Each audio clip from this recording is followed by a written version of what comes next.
Fala pessoal, beleza? Tudo certinho?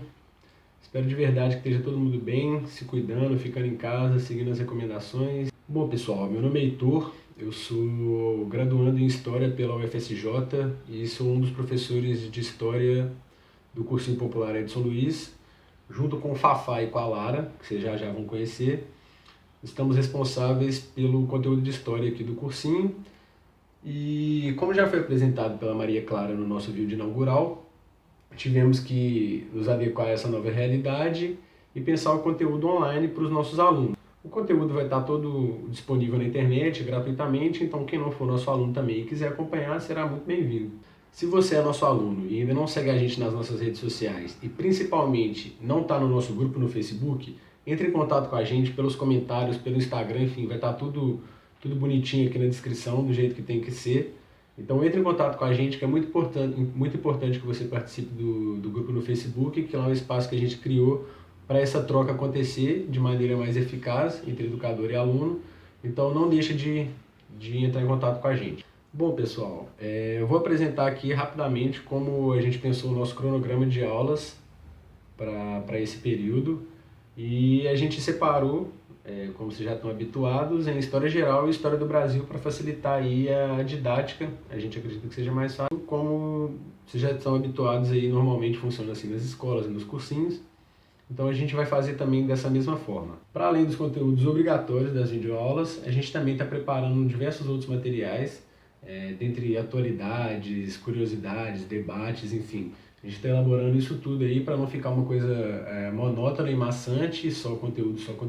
E é muito importante que vocês comentem aí também coisas que vocês querem ver a gente falando sobre, enfim, temas que interessam a vocês e que seria bacana a gente trazer também. Então estamos super abertos aí, podem deixar nos comentários, enfim, onde tiver que deixar, pode mandar aí. Vamos lá então para os nossos conteúdos.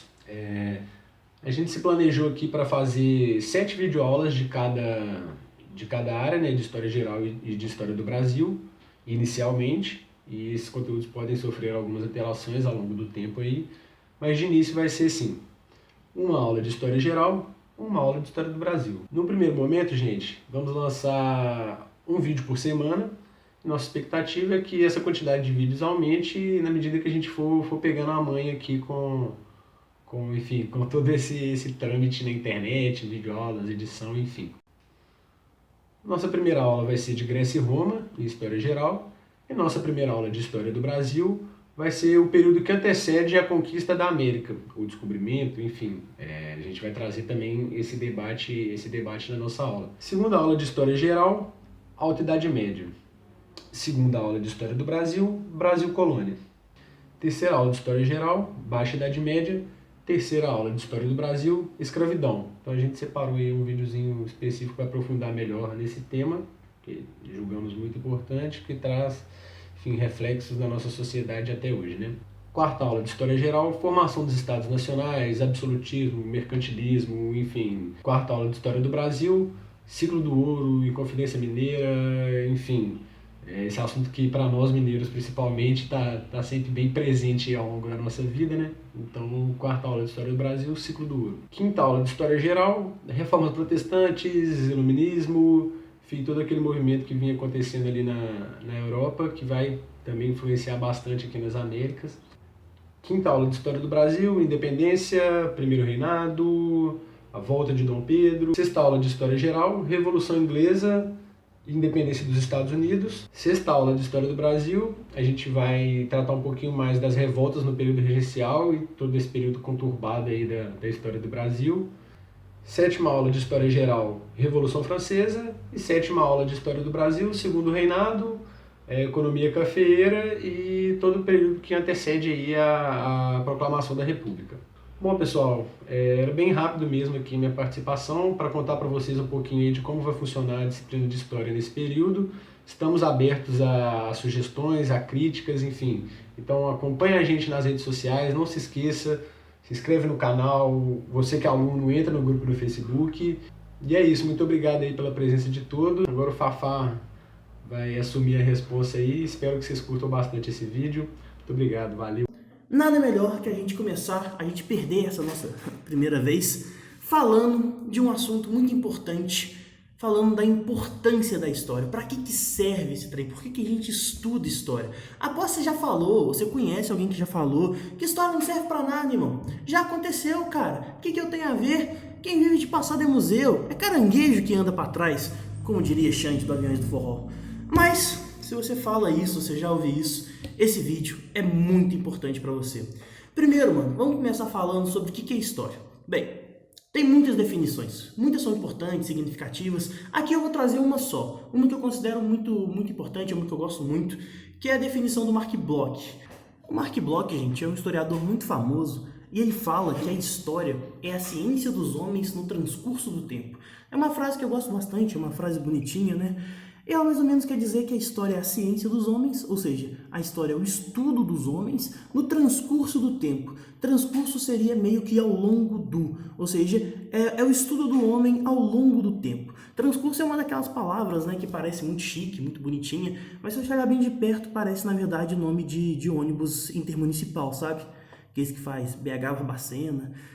Mas apesar de ser nome de busão, eu gosto muito desse termo, transcurso, porque ele passa essa ideia de que é ao longo do tempo, né? Ele não fala que a história é o estudo do passado. Não, gente. O tempo, ele é uma parada que tem três frentes, né? Ele tem o passado, ele tem o presente, ele tem o futuro. E a história, gente, está presente nessas três frentes. A história olha assim para o passado, é a nossa principal fonte, é o nosso principal objeto, mas a gente não está preso no passado. O historiador usa do passado, ele estuda o passado, mas ele estuda com uma finalidade, ele estuda para entender o presente. Toda a obra de história, gente, está inundada de presente. Afinal, a gente só estuda o passado para conhecer o agora. A gente só olha para ontem para entender o hoje. Então, não é que história só olha para trás, história só vive de passado. Não, a gente está se aproveitando desse passado para a gente entender o agora, o presente. E quando a gente consegue entender o presente, a gente consegue planejar um futuro. Então é essa a importância da história, a gente olhar para trás para a gente se entender hoje e poder olhar para frente. Bem, mas ainda assim, você pode se perguntar, se o passado já rolou, se tudo que aconteceu, né, já aconteceu, o que necessariamente o historiador faz? Para que serve a história? Seria interessante demais pensar que o passado já aconteceu e por isso ele está terminado. Mas não, gente, isso não é verdade.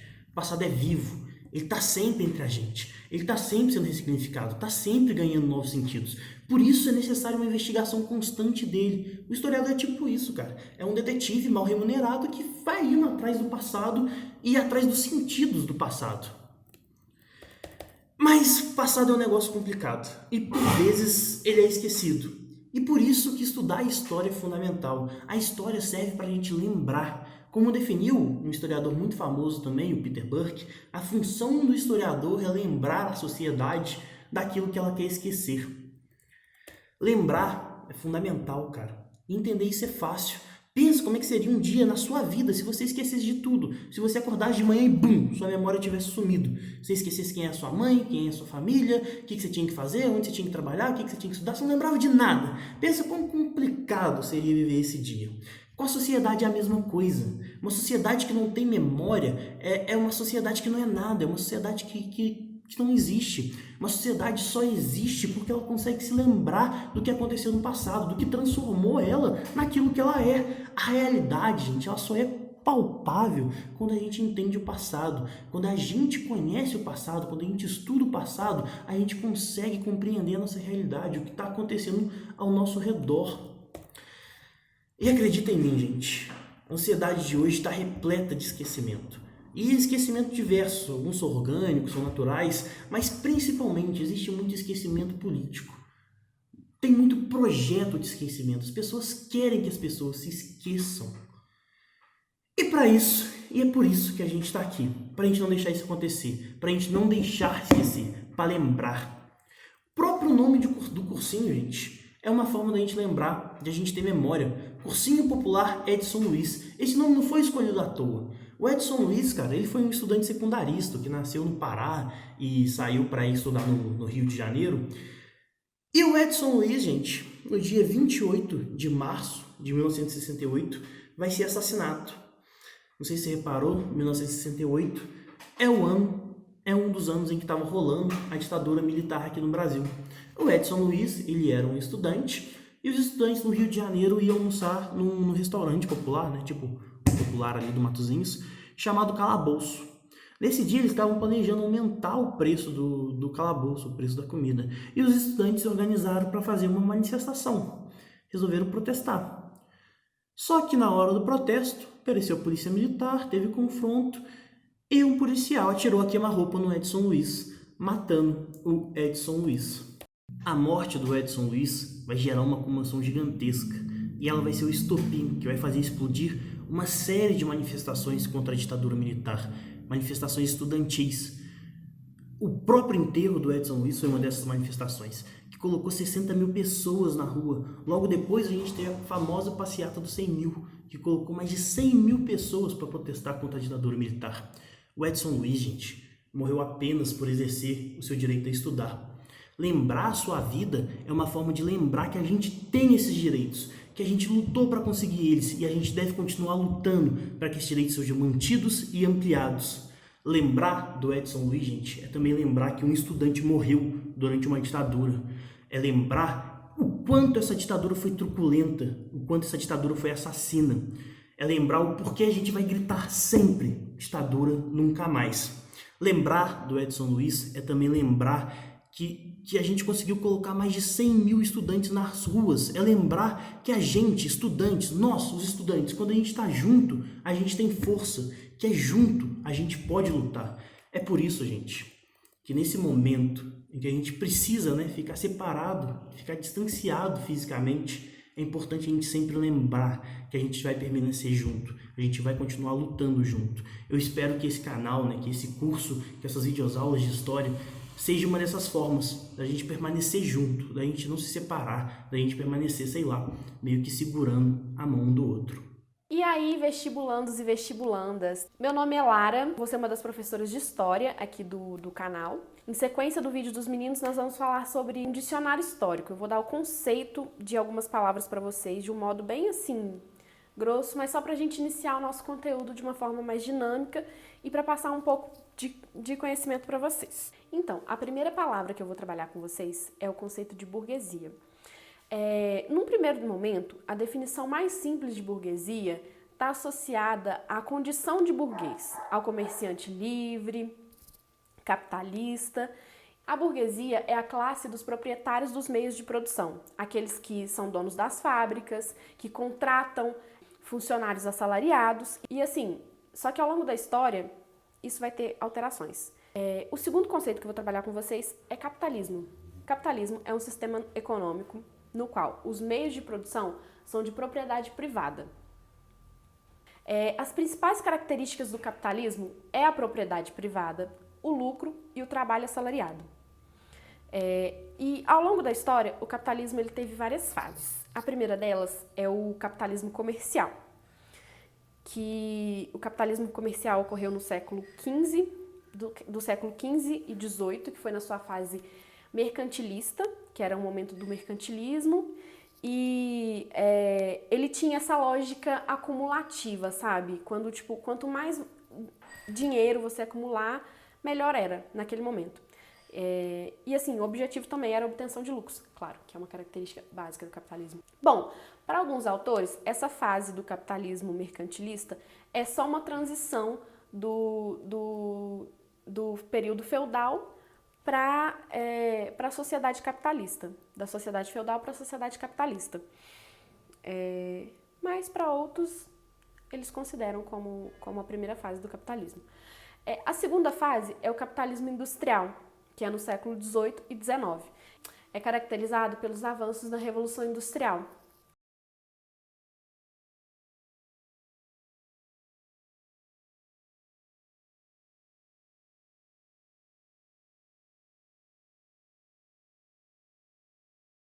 E agora vamos para o conceito de democracia.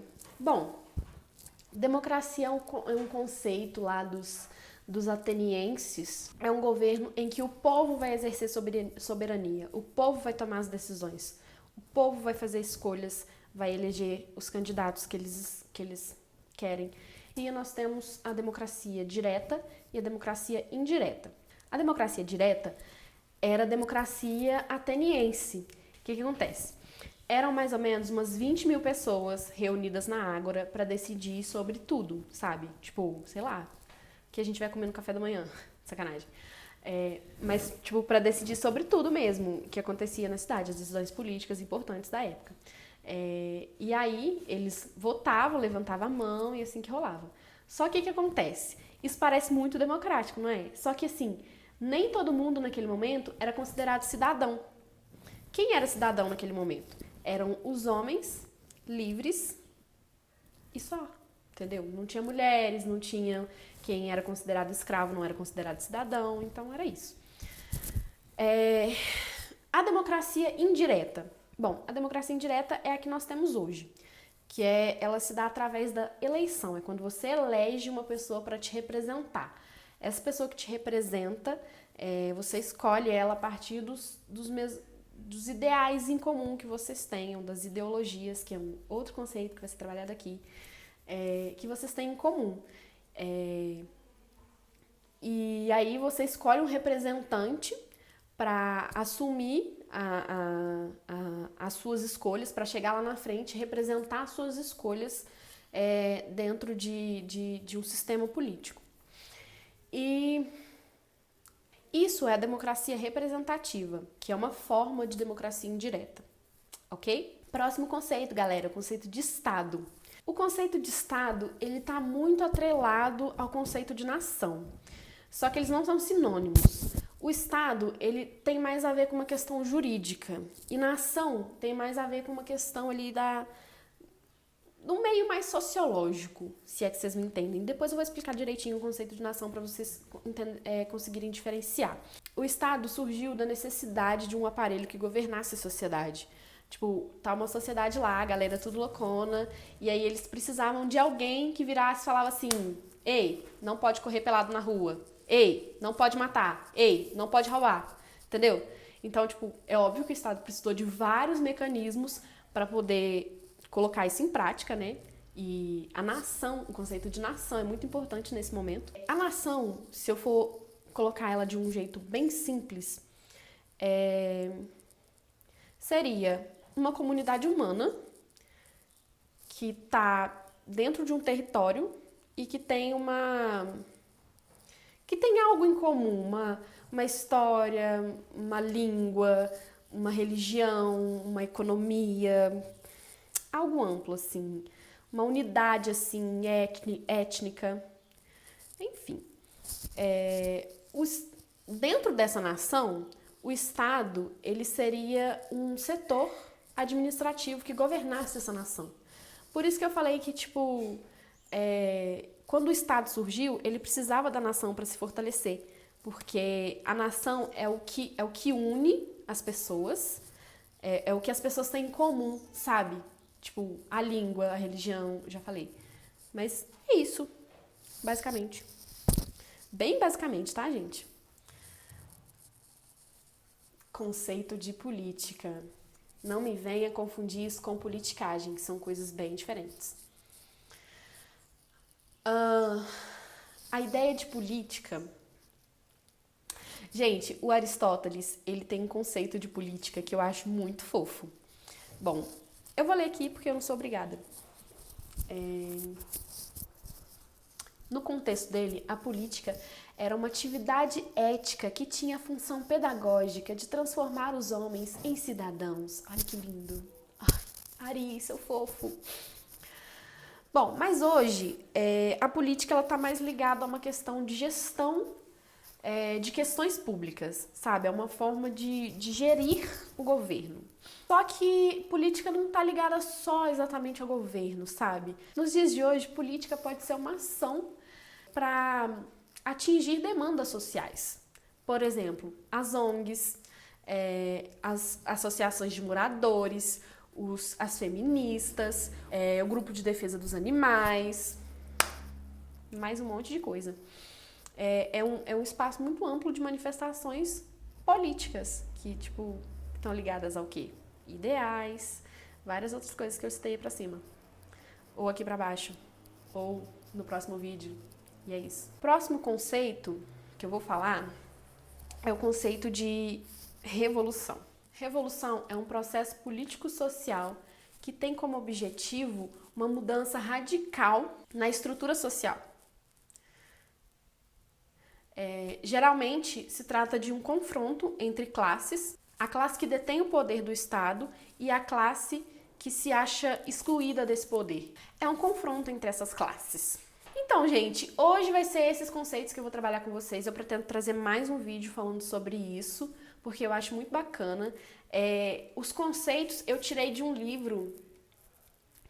O livro se chama Dicionário dos Conceitos Históricos e os historiadores que escreveram esse livro foram dois, a Kalina Vanderlei Silva e o Maciel Henrique da Silva. Eu achei esse livro muito bacana. Eu tenho o link dele aqui em PDF, vou deixar aqui na descrição do vídeo. E se vocês gostaram desse vídeo, se inscreve no canal, deixa um like, comenta. É isso, galera. Obrigada!